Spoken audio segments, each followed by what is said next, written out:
ఆకలితో ఏడుస్తున్న ప్రపంచానికి దేవుని ఉచిత విందు. ప్రియ దేవుని ప్రజలారా, ఒక చిన్నారి కన్నీటితో ప్రారంభించాలనుకుంటున్నాను. ఒక చిన్న పిల్లవాడు, వయసు 5 సంవత్సరాలు, 2 రోజులుగా అన్నం తినలేదు. అతని తల్లి తన కడుపు ఆకలిని మరచి తన బిడ్డ ఏడుపును చూస్తూ ఒక మాట మాత్రమే చెప్పింది, బిడ్డ, ఈ రాత్రి కూడా ఓపిక పట్టమ్మా. ఆ చిన్నారి ఒక మాట అడిగాడు, అమ్మా, దేవుడు కూడా ఆకలితో ఉంటాడా? ఆ తల్లి సమాధానం చెప్పలేక కన్నీళ్లతో తన బిడ్డను కౌగిలించుకుంది. కృష్ణాన్ని యందు క్రైస్తవ సహోదరి సహోదరులారా, ఆ ప్రశ్నకు సమాధానం ఈరోజు యెషయా గ్రంథం 55వ అధ్యాయంలో దేవుడు తన యొక్క వాక్యం ద్వారా పలుకుతున్నాడు. దాహం గల వారులారా అందరూ రండి. ఇది కేవలం ఒక ఆహ్వానం కాదు, ఆకలితో ఉన్న మానవాళి కోసం దేవుని హృదయ కేక. ప్రపంచం ఏడుస్తుంది, మనం కూడా వింటున్నాం. ఈరోజు ప్రపంచంలో కోట్లాది మంది పిల్లలు ఆకలితో నిద్రపోతున్నారు. ఒక తల్లి తన బిడ్డకు పాలు ఇవ్వలేక ఏడుస్తుంది. ఒక తండ్రి రోజంతా పనిచేసిన ఇంటికి రొట్టె తీసుకురాలేక తల వంచుకుంటున్నాడు. మరోవైపు మన ఇళ్లల్లో, వివాహ వేడుకల్లో, హోటల్లో టన్నుల కొద్ది ఆహారం చెత్తబుట్టల్లో పడుతుంది. ఒకరి ప్లేట్లో మిగిలిపోయిన అన్నం మరో చిన్నారి ప్రాణాన్ని కాపాడగలదు. ఇది కేవలం పేదరికం కాదు, ఇది మన మానవత్వానికి అర్థం. దేవుని హృదయం పేదల కోసం కొట్టుకుంటుంది. యెషయా ఇలా చెప్పలేదు, ధనవంతులారా రండి అని చెప్పలేదు, దాహము గల వారులారా అందరూ రండి. గమనించండి, దేవుడు ముందుగా నీ జేబును చూడడు, నీ హోదాను చూడడు, నీ కులాన్ని చూడడు, నీ కన్నీటిని చూస్తాడు, నీ ఆకలిని చూస్తాడు, నీ విరిగిపోయిన హృదయాన్ని చూస్తాడు. అందుకే కీర్తనకారుడు ఇలా చాలా వివరంగా పలుకుతూ ఉంటాడు, యెహోవా విరిగి నలిగిన హృదయం గల వారికి సమీపముగా ఉన్నాడని కీర్తనకారుడు 34వ కీర్తన 18వ వచనంలో వివరంగా పలుకుతూ ఉంటుంది.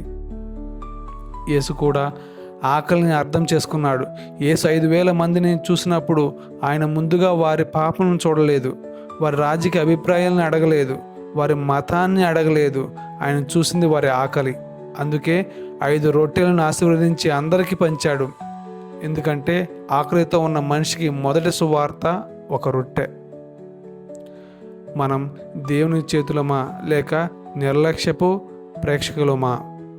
ఈరోజు దేవుడు మనందరిని కూడా అడుగుతున్నాడు, నీ ఇంట్లో వృధా అయిన ఆహారం ఎంతమంది ఆకలిని తీర్చేదో ఎప్పుడైనా ఆలోచించావా? మన ఫ్రిడ్జ్లో మిగిలిపోయిన భోజనం ఎవరైనా పేదవాడి కల కావచ్చు. మన అలమారులో ఉన్న అదనపు బట్ట ఎవరైనా చిన్నారి చలిని దూరం చేయవచ్చు. మన ఒక భోజనం ఖర్చు ఒక కుటుంబానికి ఒక రోజు జీవితం ఇవ్వచ్చు. హృదయాన్ని కదిలించే ఒక నిజమైన సంఘటన ఏమిటంటే, ఒక సిస్టర్ గారు ఒకసారి వీధుల్లో ఆకలితో పడిపోయిన చిన్నారిని ఎత్తుకుంది. ఆ బిడ్డ 3 రోజులుగా తినలేదు.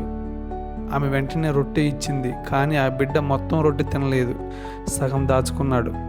సిస్టర్ గారు అప్పుడు అడిగింది, ఎందుకు అని అడిగింది. ఆ బిడ్డ చెప్పిన సమాధానం, ఇంట్లో నా చెల్లెలు కూడా ఆకలితో ఉంది. ఆకలి మనిషిని స్వార్థపరుని చేయదు, ప్రేమ నేర్పుతుంది. యేసు ఈరోజు మన అందరం కూడా అడుగుతున్నాడు, నేను ఆకలిగా ఉన్నప్పుడు మీరు నాకు ఆహారం పెట్టారా? మత్తయి శుభవార్త 25వ అధ్యాయం 35వ వచనం.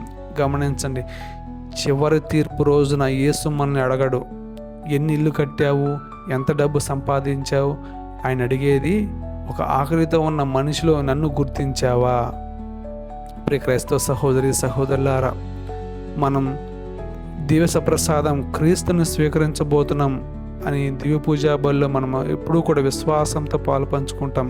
కానీ ఈ దివ్య పూజా బలి నుండి బయటికి వెళ్ళిన తర్వాత, దేవాలయం నుంచి బయటికి వెళ్ళిన తర్వాత ఆకలితో ఉన్న క్రీస్తును చూస్తున్నామా? వీధుల్లో, వృద్ధాశ్రయంలో, అనాథాశ్రయంలో, మన గ్రామంలోని పేద కుటుంబంలో యెషయా 55లో దేవుడు కేవలం రండి అని మాత్రమే పిలవడం లేదు. ఆయన మనతో ఇలా అంటున్నాడు, మీరు నా దగ్గరికి వచ్చి జీవాహారం పొందారు, ఇప్పుడు మీరు కూడా ఆకలితో ఉన్న వారికి జీవాన్ని ఇవ్వండి. ఈరోజు మనం ఒక నిర్ణయం తీసుకుందాం, మన ఇంట్లో ఒక గింజ అన్నం కూడా వృధా కాకూడదు. మన పరిసరాల్లో ఒక మనిషి అయిన ఆకలితో పడుకోకుండా చూడాలి.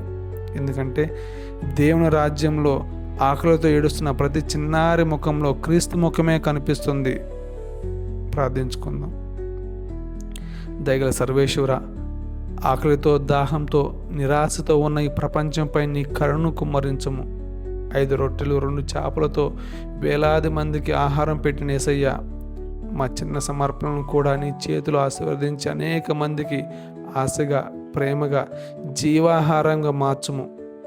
దివస ప్రసాదం పొందిన నీ ప్రేమను పేదలతో, ఆకలితో ఉన్న వారితో పంచుకునే హృదయాన్ని మాకు ప్రసాదింపుము. మా జీవితాలు నీ ఉచిత ప్రేమకు సాక్షులుగా మార్చుకునుము. మా ప్రభువైన క్రీస్తు ద్వారా ఈ మనవి చేయుచున్నాము. ఆమేన్.